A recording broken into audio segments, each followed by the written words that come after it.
Words of our Divine Mother from the book The Mother by Sri Aurobindo with Mother's comments.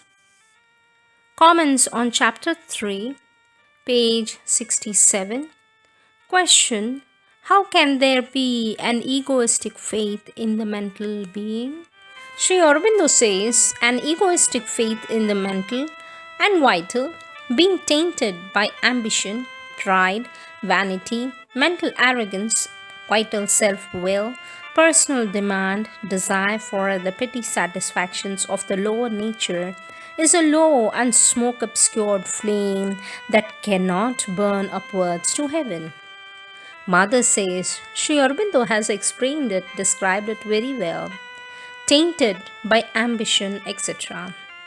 I find that if you put it differently, it is much more true. Is there any faith which does not have a little of all that? For it is said, it has been repeated, that faith, if it is pure, is capable of. Nothing can resist it. This means that if one were to have an absolutely pure faith, untainted by all these things, a true faith, let's say the true faith, well, nothing would be impossible. One could be transformed overnight. One could bring down the supermind in a moment. One could do anything. One could do anything in a moment if one had faith.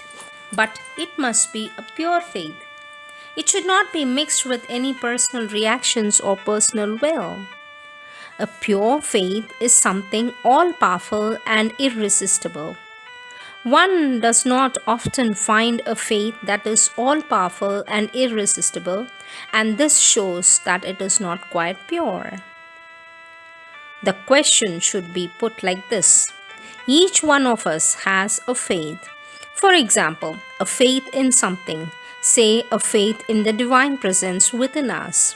If our faith were pure, we would at once be aware of this divine presence within us. This example is very easy to understand. You have faith, is it there? But you don't have the experience. Why? Because the faith is not pure. If the faith were quite pure, immediately the thing would be done. This is very true. So when you become aware that the thing is not realized at once, you can begin to look. But why isn't it realized? What is there in my faith? And if you go on looking with the same sincerity, you will find that there are many little things in it. So many little things, not big as this, which are repulsive. Little things. So, many a times a little conceit comes in and then a desire. Not a very violent one. It doesn't show itself very much. The importance it gives you, the power it will give you, and the satisfaction it will give you. Next question. In the physical world, are things seen as in the physical world or as in dreams? For this, our mother says we have to agree on what dreams are. There are dreams where you see things so precisely, so concretely, that the material world seems rather unreal in comparison. There are dreams like that where things are so intense, so precise, so concrete, so objective, and leave you with such a vivid impression that the material world seems rather misty, not very clear, not very distinct. So, if it is a dream like that, yes. But if it is a dream where things clash incoherently, inconsistently with one another, no. The first step, you must be able to discern the various inner states of being and know for sure this belongs to the vital, this belongs to the mind, this belongs to the psychic, this belongs to the matter. As I said earlier, there are sub-degrees in that. There is a material vital, a vital vital, a mental vital, a vital under the psychic influence. You must be able to classify things very clearly and not allow any mixtures, any vague confusions in yourself.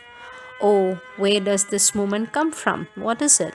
Indistinct impressions. That is the first step. Second step, You learn to concentrate in one of these inner states. You choose the one which you feel to be the most alive, the most developed in yourself, and you learn to concentrate there.